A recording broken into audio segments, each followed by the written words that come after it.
Rocky, did you grow up here? Yeah, born and raised. Okay, so you played at Cloudview and did all that? I grew up at boys baseball over in that little field, the first field up top. They didn't have those other fields yet. Yeah. But yeah, it's come full circle. Now I'm up there every other day watching my girls play. It's pretty cool. Yeah, I see the videos on Facebook. So at what age did somebody I used to go watch my kids up there at Cloudview, and one of my favorite things to do was to sit with your dad. And I mean, man, what a character and what a brain for baseball, man. So and you sit there and I sat there with your dad and I would ask him questions like, there's 18 kids out there playing. How many of them are, going to go on and do anything after, if or after high school? And his answer was always the same, 0. Yeah. It takes a lot. It's a lot of hard work. But back to your question, it probably 12 years old is when people started kind of realizing, hey, maybe this kid's, a little different. I was a good hitter as well. Not only did I throw hard, but I could hit the ball, a long ways. So I want to say around 12, that's when people started coming and asked my parents to let me go play on their team. And my dad, like you were saying, he wanted me to play for the local team, my school team. Very loyal guy, very loyal. So you go from there to Coronado, right? Yeah, go to Coronado. They didn't have the freshman year there, so I started. They started. They didn't have ninth grade. It was only sophomore, junior, and senior year. We had ninth grade was at Moorhead. Wow. So I really kind of missed a year of high school baseball. I only got to play my sophomore, junior, and senior year. So I went up there and we did some pretty good things and special things up there. It was pretty cool. How far did you guys ever go? My junior year, we went to the Final Four. Ended up getting beat pretty good, but we made it to the Final Four with a good group of kids that we all still keep in touch. But yeah, Final Four it was amazing. Yeah, that's cool. What happened when you were a senior? Senior year, we lost the game before we went there. I ended up throwing a pitch, hurt my elbow. I couldn't recuperate from it. I kept trying to pitch through it. My arm was shot. I threw a lot in the playoffs. And I'm not saying that's why my arm, I threw a lot as a kid. But yeah, my elbow was out and we ended up losing to a team out of Lubbock, I think it was, or Dallas that beat us and went to the Final Four. So did you come up with Butch and Frank Castile and all them? Or are they older or younger? They're older than me. They're actually quite a bit older. I'd probably say about 7 years older than me. Maybe Lonnie Duggar? No, he's a little older as well. Yeah. Any of your contemporaries go any further? No. The best we did at Coronado was we had me and Ray Herrera, who was our catcher, and then a guy, Jordan Fisher. We all went to the same junior college up in Hillsboro, and yeah, that's about it. Yeah. Did you finish there, or did you get drafted before that? So I got drafted in the 19th round out of Coronado. I was hoping I would go a little higher, and I didn't, which, it is, God has his plan, I guess. So I didn't sign, and I signed to go to Nebraska, University of Nebraska, which, sometimes I kick myself in the butt thinking, man, it would have been nice to go and play. You watch all these Division I baseball games. It's pretty cool to watch. So, sometimes I regret that I didn't follow that path, but I ended up in a small town in Hillsboro, Texas, which was probably the best thing for me because really you can't get in trouble because there's nothing to do. So you can't, there's nothing that's going to cause any problems. So we just went up there and focused on baseball and worked out, got in shape and went out and dominated, the junior college ranks. We had a good team as well. I hit well that year. And pitched great. We almost made it. We ended up losing in the state finals to the team that won the World Series that year. Wow. So you finished there before you went to the big show? Yeah. So we went long into the playoffs. So in baseball, they call it a draft and follow. The team that drafts you the year before, if you go to junior college, they own your rights for a year. So the Orioles had about 48 hours from the time our season was over to sign me. So the day after I pitched in Hillsborough, they put me on a plane to Baltimore to go take a physical. And here I am, some 19-year-old kid just scared to death. And wondering what's going on. I'm asking, can I take my mommy with me or something, And so they didn't. It was just me on my own, and went up there, took a physical. I had hurt my knee in high school playing football, so that's what they were really worried about. And took the physical, got back on a plane, came home, and then we started negotiating the next day, and ended up signing with the Orioles, the team that drafted me out of high school. Who negotiated for you? Just yourself? It was me, my dad, and my mom. And Doug, if you were in there, you would have laughed. If we were in there fighting each other, it was stressful. But yeah. We laugh about it now because it was fun. It was hilarious, to be honest with you. Where's Joe these days? Joe's doing a lot of baseball training. He's a home inspector. We call him the entrepreneur. Joe will do anything. But yeah, he's here in El Paso. Yeah, he has a little place down on Donovan where he trains kids out of. Doing good. Joe's doing good for himself. Gosh, I remember when your dad was an inspector. Yes, right? Joe took over the business, trained under my dad, and took over the business. Wow. Okay, so the Orioles sign you. Then what happens? So they signed me. I get to hang out at home for a couple of days, and then they put me on a plane again to Sarasota, Florida. Again, 19-year-old kid, just scared to death, not knowing what I'm getting myself into. Did I make the right choice?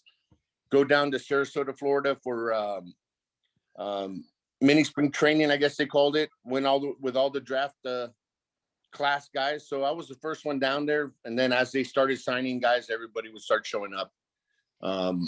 And that's where it started, Sarasota, Florida. I was a young kid. They ended up shipping me off to Bluefield, West Virginia for short season A-ball, rookie ball, and went up there and dominated. Did good. I was pleased. I was pleased with how I did my first year in pro ball, and I think that's when the Orioles were really high on me after that year, and they kind of put me on the fast track after that. Yeah. And so did you go from there to regular Major League Baseball? So that was 94. 95 comes around. They send me to spring training. I start the season in high A ball in Frederick, Maryland. Went over there, dominated as well. Did great. I don't think I lost a game. Pitched really, really good.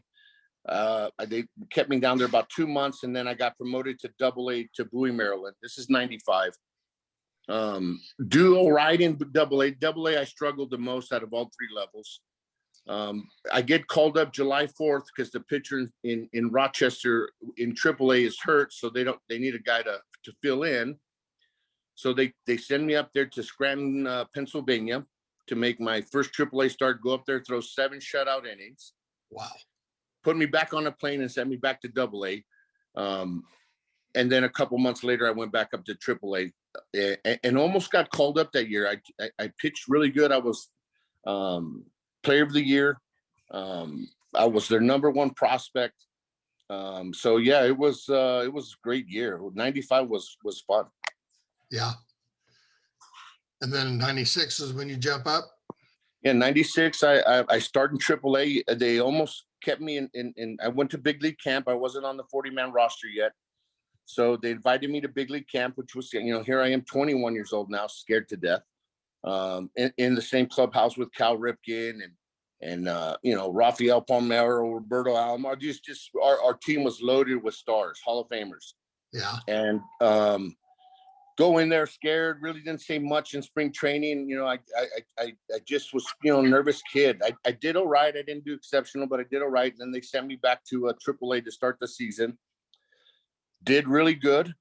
And then June 7th, I want to say June 7th or June 11th, I got the call to grab my bags. I was going to the big leagues. What'd that feel like? It was it was great. Like, I couldn't wait to go tell my parents, like, hey guys, I'm going to, it was brings chills to me today. It was something that I'll always remember. Wow. Yeah. Were you even 21 years old by this time? I had just hit 22. I was just 22. I had turned 22 in March. So I was a young kid, and I'm going into a veteran team with, guys that are 30 years old. I was young, and this was a team that they built to win a World Series that year. And, I went in there and gave them, a pretty good little spark, which they needed. And we went on a pretty good run and ended up making it to the playoffs. It's incredible. What year did you pitch at Yankee Stadium? That was 96. That was when I got called up. Wow. Yeah, what was 96. That like? What's that? Was that special? The Yankee Stadium was special, it's and here's why it was special, is because, man, those fans are just nasty, right? They were just hardcore, knew everything, everything about my mom. Just horrible, right? And it was my dad talked about Yankee Stadium growing up, sneaking into the park. So yeah, it was cool. It was really fun experience. Did you win? I didn't win. You did not? I never pitched great against the Yankees. I never did. Who did you pitch well against? I did good against, I was good against Toronto. I did great against the Cubs, Oakland. I pitched, against pretty good teams, but the Indians, the Yankees, who else was it? Yeah, the Red Sox hit me pretty good. No, not really. I did good against the Red Sox, but yeah, those two teams were pretty tough to pitch against. Did you go through a full year? Not my first year. My first year, I missed about the first month and a half. I was down in the minor leagues, and then I came up about almost a month and a half into it, and was there the rest of the year. And what happened the following year? So 96 or 97 rolls around. I come into spring training. My arm was killing me. It was hurting at the end of 95 or 96. I hadn't thrown that many innings. I was young. We had ended up going into a 4-man rotation instead of a 5-man rotation. So, I was taking only 3 days rest between starts. So I came back after spring training, or came into spring training. I was sore. So I started 97 on the DL. And I came off the DL, and I just, my fastball wasn't there. My shoulder was hurt, ended up having surgery that year. Wow. And that was it? That was it. I missed all of 90, most of 97. 98 comes back. I start in the minor leagues, in AAA, do well, get called back up to the big leagues. Did all right. They had me in the bullpen. I would start once in a while. Ray Miller was our manager. He loved the veteran guys, hated young kids. Well, at least that's my excuse. That's my reasoning. Is this in Milwaukee? This is Baltimore. Still. Yeah, still Baltimore. I didn't hit Milwaukee. Yeah, this is 98. So 98 season finishes, 99 rolls around. Same thing. Started the season in AAA. Got called up to the big leagues. They were going to option me back down to the minor leagues. And I had gone to a point where I had enough service time where they would have to put me on waivers. So they put me on waivers, and my agent, I remember calling, he's like, all right, man, they put you on waivers. We'll know in the next 3 days what's going on. And I'm like, well, what's going on? So a bunch of teams claimed me, thank God. They pulled me back off waivers and worked out a trade with Milwaukee. And they came in 99. This was 99, came in, told me I got traded. I was ready. It was time for me to go. Yeah. So that was the end of the baseball. No, well, in Baltimore, in Milwaukee, I showed up in 99, did really good. They send me to Venezuela because when I got traded to Milwaukee, they told me that they wanted me to become a starter, but I was going to be in the bullpen the rest of the year. So after the season, they sent me to Venezuela to go start and pick up my innings. and I blow my elbow out. First inning, I'm pitching over there, just blow my, next thing you know, I'm in there having Tommy John. So that was a tough one for me. We were working on a long contract, a long-term contract, a couple years. I was about to hit arbitration. My career was, I was about to make a few bucks, and I blow my elbow out, and it was devastating. It was, I had a 2-year contract on the table, and once that happened, of course, it was over. So I missed all of the 2000 season. 2001 comes around. I rehab my ass off, and I'm back in the big leagues in 2001. In Milwaukee. In Milwaukee, yeah. And how Yeah. long did you play in Milwaukee? I finished 2001 with Milwaukee, and then I was a free agent in 2002 and signed with Oakland. Went to Oakland in 2002. My knees were killing me at this time. Yeah, I had off-season surgery, like my third knee surgery that I had. Tried to bounce back. I just couldn't. It was over. Played a couple months. Got released, packed my bags, and never looked back. So then what was going on in your life at that time? So, I was going through a rough marriage. I guess they're all rough. The marriage I'm in now, right now, if she's listening, I'm telling her it's rough too as well. So going through that, we moved back to El Paso, go through a divorce, and I hit rock bottom. Just didn't know what I was gonna do. Just hit rock bottom. Got into drugs. Just a disaster. I didn't know if I was gonna, if I wanted to, live anymore. That's kind of where I was at. But you're not, I don't want to glaze over it at all. You're not even 30 years old at this point. Is that correct? I'm 28 years old.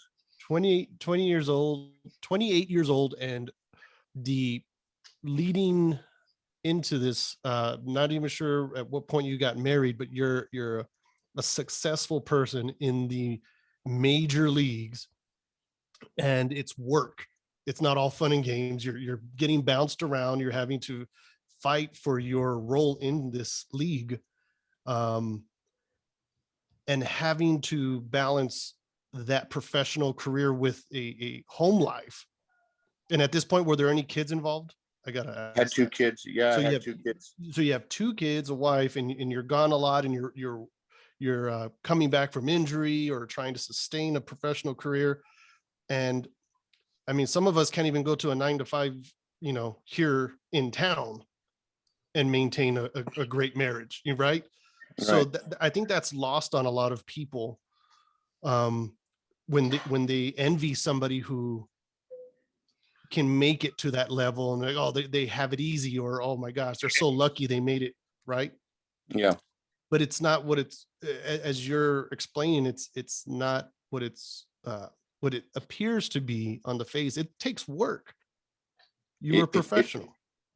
That was my job. It was my job was to be a professional athlete, 24/7, 7 days a week, 365 days a year. It was tough, traveling, living out of suitcases, going up to the big leagues. Next thing you know, I'm back in AAA. It mentally messes you up. I tell people like, man, I love baseball. And I'm like, yes, so do I. But boy, it'll rip your soul right out of you if you get the chance. And it did. It did rip the soul out of me. But it did, brought me a lot of good times, great memories. It's an honor to do what I did. Some guy told me the other day that's only 19,000 people that ever got the chance to play Major League Baseball. Man, that's pretty cool. That's something that I wasn't proud of when I, was in that dark place. I was embarrassed of it. I had just gotten released. I was embarrassed. I wasn't proud of being Rocky Coppinger. It was sad. It was a sad time. How long did the bottom last? 10 years. Are you shitting me? Yeah, 10 years. 10 years, Doug. It was like, oof. Well, I remember. Yeah, it So, was, go ahead. it was, yeah, 10 years. I know, I could probably tell you to the date. Um, that's a long time. That was a long time. I'm glad I made it out. I'm glad I survived. If I'm mistaken, just correct me, but what was keeping you down? Why were you beating yourself up? Why did it go on for 10 years? What was being said? What were you saying to yourself? What were you feeling for 10 years? I that's all I knew was baseball. Baseball was my life from the time I was 5 years old. You know, sports. In a blink of an eye, it was over. I came back to town. I didn't know how was I going to make a living? You know, how am I going to feed my family? Um, what are people going to think when they see me in a restaurant? I was very, very low self-esteem. What are people going to say to me in a restaurant? If, hey, I would think to myself, hey, there's Rocky, man, the guy, he didn't make it, and in reality, I made it, Yeah. Absolutely. Funny. And that's what people think. yeah. So It at the was time, that's where I was at. It was weird. It was horrible. so a major league baseball player having, achieved the dream, so to speak, you felt, and again, correct me if I'm wrong, you felt ashamed, or you felt you had no worth. You lost all your value. I Did had somebody never. ever say that to you, or was it you just feeling that way? It was 100% me. It's 100% me. I felt like I failed. I had never failed before. I was the kid that they would hand the ball to and say, hey, go win us a championship. And You could. sure would go do that for you. If it took me 110 pitches, 120 pitches, let's go. And I had finally failed in life. I failed in baseball. I failed in my marriage. When it rains, it pours.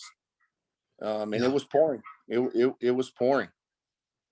So how'd you get out of the drug and alcohol spiral? So I end up having another baby, and I was while I was in this deep dark place, end up having a baby. And, I was there the day she was born. I didn't see her again for we were talking about this. Me and my wife were talking about this today. I didn't see her for 18 months. So her mom calls me and says, hey, we're going to be in town. They were living in Arizona. Hey, we're going to be in town. Do you want to see the baby? And I said, yeah, sure. Of course, and I told myself, I don't want to be high around my kids. Like, this was the night before, and I'm like, I don't want to be high around my daughter tomorrow. And at this point I was done. I was about to go ask my parents, to beg them for help. Like, I just needed somebody to slap me in the face and point me in the right direction. So I show up and I was high. I ended up doing drugs that night. And man, I felt like a scumbag, So I saw her again the next day, and I told myself I'm not going to be high again. And that next day, I've been sober since. Wow. Yeah. Just on your own. Just on my own. I did it. People were like, how did you do that? And I'm like, I just was I had enough. Yeah. I had enough. Wow. Yeah. You talk about being lucky. I mean, getting out of a drug addiction, and I'm surmising what your drug was, extremely addictive.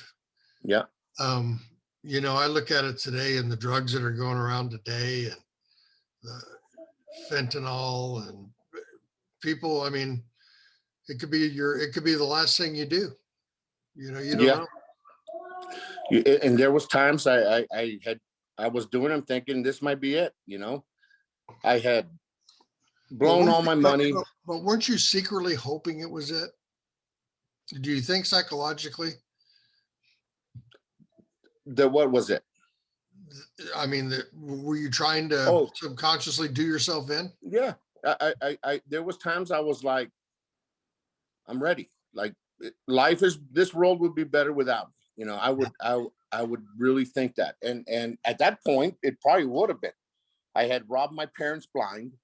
I had blown all my money. Were you living with your folks? I was living with my parents. Here I am, Yeah. 30 something years old. Well, I saw you over there at your folks' house a couple times, and you were driving a truck, right? Yeah. And I was driving a truck. I tried everything between here and the moon to find my new identity, from, I jumped in a truck because, truck drivers do drugs. It was perfect for me, Yeah. And yeah, I tried everything, and I have a lot of regret, but I'm proud of myself because, I got out of it, and that was an accomplishment in itself. If you can beat drug addiction, you can do anything, man. Yeah. Anything. Yeah, I agree. Yeah. In my experience, that's I'm not sure that I've ever heard of anybody being able to do that. So in my eyes, and I've never met you personally, face to face, or spoken to you before today, everything that I've heard about you today, that's the most impressive. Yeah. Okay. Because you don't know how many people that I interact with that could never even come to the decision to do it, let alone do it without help. Yep. So I commend you for that. And I hope that anybody whoever listens to this, if they're in any similar position, understands that sometimes you can put yourself into the mess. That's why I was asking you, where did that come from? Who instilled the thought in your head that you had no more value, that you lost value? And you said it was yourself. And then to turn around later and figure out that the same person who put you there, the same person got you out of there. That's incredible. Yeah. That's incredible. So from that day, Rock, when you decided no more, what were you doing in life, and what did you do in life? How'd you get to where you are now? So the girl I had a baby with, we get back together. We have another daughter. So I've got 3 beautiful daughters, and I'll get to each one of them. So Simona's the oldest. She's the one that I always say saved my life. Which, she's my oldest. And then we ended up having another one 3 years later, my middle one. Her and I didn't work out for a while, or not for a while, but her and I ended up, parting ways. We're best friends now. My wife now and her are good buddies. It's really cool. Her husband and I are buddies. My daughter I have now goes and spends the night over there. It's really cool and blessed that we can do this. The way we raise our kids, it's a village. That's the way to do it. That's the way to do it. And people think, they always say, you guys are, crazy. And we're like, are we? I think we're doing it right. It's the new trend. Believe me, I went through that in my situation as well. And, it was hard for some people to accept. Why are you, going to those events, with your ex's new, husband? Yeah. And I was like, I think he's a great guy and we get along fine. And he takes care of my daughter. So the co-parenting these days is kind of a new thing, but I'm happy to see it happens a lot more frequently. So that's good. Great. So then what happened, Rock? I mean, so I ended up going over to Saratoga Homes about almost hitting my 9th year over there. Met Charlie Baumbach while I was coaching the high school program over here at Coronado. He wanted some help for his son. So, he called me up. He's like, hey, will you help out my son? I'm like, absolutely. Offers me a job. So I think, all right, maybe, my dad's telling me, hey, this is what you need. You need something consistent. I was doing a bunch of like remodel stuff, little projects I can get my hands on, stuff that was very inconsistent. There would be work for 6 months and not work for the other 6 months. So I just needed something a little more consistent. So I went over there. I've been there for 9 years, running the construction part of it. it's been a blessing. It's a tough place to work at, very stressful, but very rewarding, very rewarding. And that's where I met my wife now. So it's pretty cool.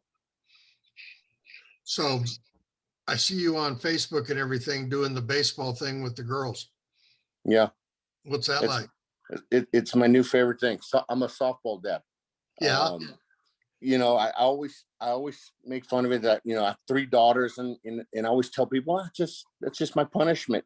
Everybody's punished. I'm just getting punished. It's been a blessing. I love it. It's really cool to go up there. My daughter has a game tomorrow. My middle one has a game tomorrow. I enjoy going up there. I sit in the outfield, and watch them succeed and see the moments that I used to experience as a kid in those fields, and see them grow. Man, it's cool. Now I know what my parents went through when I was playing, because I'm sure it was tough on them watching me play and going through high school and college, and people just out to beat me every time I was on the field. It was tough on my parents. It's tough to watch your kids play when you're so invested in them. Yeah. So, how long you been sober? It's been 13 years. Yeah. 13 years. Does it get any easier? Totally easy. Yeah. Totally Yeah. easy, isn't it? Yeah. Once you've made that decision and done the deal, it's very easy. Yeah. But you got to keep your mind straight. It's it. It's all in your mind. Yeah. My mind was very weak at that point. Very weak. Yeah, I remember. Well, you felt at the time that you had no purpose anymore. And it sounds like you've definitely found your purpose. Yeah. And your calling. And what is success? This is success. My 3 daughters, that's my purpose. Yeah. I love to teach them to swim. I love to teach them to ride bikes. I love to teach them softball. I love to teach them how, little things of teaching my little one how to chew gum. Sure. We did the other day at the baseball field. I'm like, all right, you're 4 years old. It's time for your first piece of gum.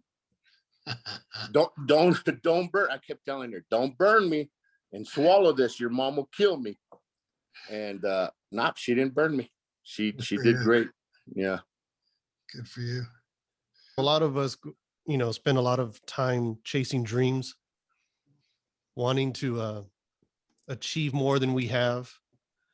And you kind of went through the whole cycle a lot faster than most of us, because you actually reached the top.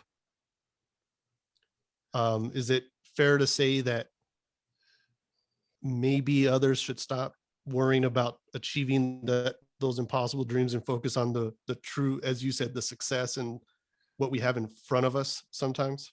Is that how you feel? I feel both ways about it. Here I am, a guy that had a chance to do it, and that was my dream as a kid, is I'm going to play Major League Baseball. That's it. That's all I focused on. That's all I ever wanted to do. And I did it. Was it hard? Absolutely. I always tell people we're always looking for blessings way out, sure, far away, when they're right in front of our face. And that's kind of the way I've kind of rewired myself and realized what I have in front of me, and don't worry about what's way out there, the stuff that I can't even reach. And that's kind of helped me through life a little bit. Do I get stressed out and fired up all the time? Yeah, absolutely. You're a passionate person. You're an athlete. Yeah, I wear my emotions on my sleeves. My kids hate it. Nowadays you see these parents saying, "All right, Susie, good job." I'm like, she just struck out, and, and I'm telling, Simone strikes out. I'm like, what, and everybody's looking at me like, man, this guy's horrible. That competitive spirit, man. Yeah. Yeah, it's to a fault sometimes. So Doug and I, it's how we've kind of formed our relationship, is we believe in second chances, and we believe that people fall, and hence, the all rise up here. Yeah. So, in addition to second chances in wanting people to get back up and find their way back on the right track, and don't worry about the past, don't be so hard on yourself, move forward. And there's people out there who will help you, right? That's kind of our mentality. On top of that, there's a lot of this hustle mentality out there in social media, like no plan B, don't ever have a plan B. Yeah. Plan A is the only plan, right? Only Hustle, option. don't option. sleep and work and be a millionaire. Everybody wants to go be a millionaire, make a lot of money. And sometimes I just feel like I've been asked many times, like, what is success? And the first thing that comes to mind now is it's not money. You talk about reaching the top. Yeah. From me to you, brother, you reached the top today when you put something in your life instead of yourself and you said no. Yeah, Absolutely. And that's the most successful thing you've ever done, my friend, because it's allowed you to do everything you're doing now. If had you not said no, God only knows. God only knows. Yeah, it's by far. I've even told my kids the story already. That's how proud I am. I want to be transparent with my kids and let them know that, hey, this is what I went through. Yeah, I'm proud of myself that I made it, man. I made it. I don't know what life holds for me now, but if I could get through those 10 years that I was in that horrible place, I can get through anything. Right. Anything. Yeah. Yep. Incredible. Well, good story. Yeah. Thanks for sharing with us, Rock. There's so much more, but we only have, I don't know how long this is. We just came back from a baseball tournament in Phoenix, and it was just me and my wife, and we're driving back, and she's like, tell me about you. So I started telling her like some of my deepest, darkest secrets. And Uh-oh. Yeah. Why would you do that? Yeah. And I look back and I'm like, man, I didn't live it wasn't a normal life. It wasn't a normal life. But a lot of great things came out of it and a lot of sad things too, but it was cool, man. Yeah.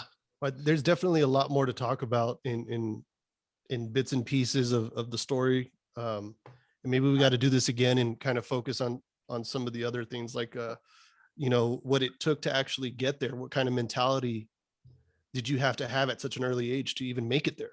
Yeah. There's some people who are shooting for those dreams and need to understand. The first thing you said was, Major League Baseball, or, making it past the little leagues, making it past, I guess they were 12-year-olds you were talking about, Doug, early on. But how many make it past, high school? Yeah. And the answer is always zero. I think there's some information in there that you have, that what it really takes, that people would want to know more about. Rocky, what else would you like to put in your story that we've left out? You said there's plenty more. It probably goes to, we have to do it to rated R, but yeah. Back on what Ruben was saying, it was, I tell people all the time, these athletes that I work with and I talk with, I wasn't better than everybody. I just was built differently. My mind and my brain were just totally different than everybody else's. So when I see successful people, I like to try and tell my kids that it's because the bar set a little bit higher for some people, for themselves. Yeah.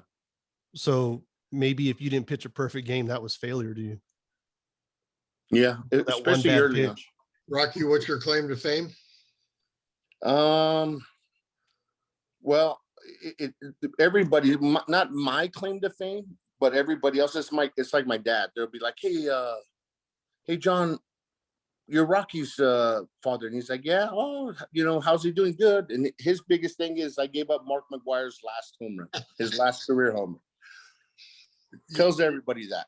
That's all I kept hearing from Doug. I thought I was going to hear the whole story. I thought you were going to tell me like the only thing I did in baseball was I threw a pitch and Mark McGwire hit a homer off me. That was it. but what people don't talk about is I struck him out seven of the 14 times before, and that was his only hit against me. That's awesome. Wow. You know, You know what? That's I awesome. remember you telling me about was what's his name? The other home run hitter, Sammy Bonds. Sosa. No, Barry oh, Bonds. Bonds. Oh, Bonds. You told me one time that you walked over to get him to sign a baseball, and he told you no. Yeah, What an ass. horrible. That's He was horrible. an ass, Yeah. huh? Some Big people time. deserve it. Yeah. Yeah, what you see on TV is what you get in real person, and Really? in real life. Yep. But Mark Do you think- McGuire, that guy was a beast. His frame, right? That guy, just a massive guy. What's your wasn't he? feeling on that, Rocky? Do you think these guys should be in the Hall or no? You guys got to remember, I grew up in the steroid era, and I took steroids. I'll be honest about it. I mean, I tried it. The guy next to me did it. They were handed out in the clubhouse like candies, So I don't know. It didn't help me out. I wish it would have helped me out like it helped everybody else out. I mean, Clemens just lost his eligibility, and I mean, come on, dude. Roger Clemens, are you kidding me? Yeah, I think he should go in. What about A-Rod?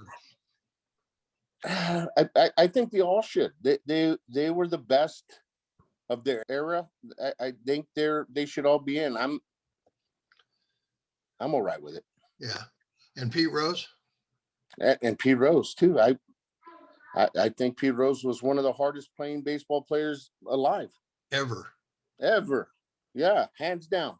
Yeah, If somebody ever accused him of not trying to win, he'd fight him. He'd fight him. Yep. Yeah.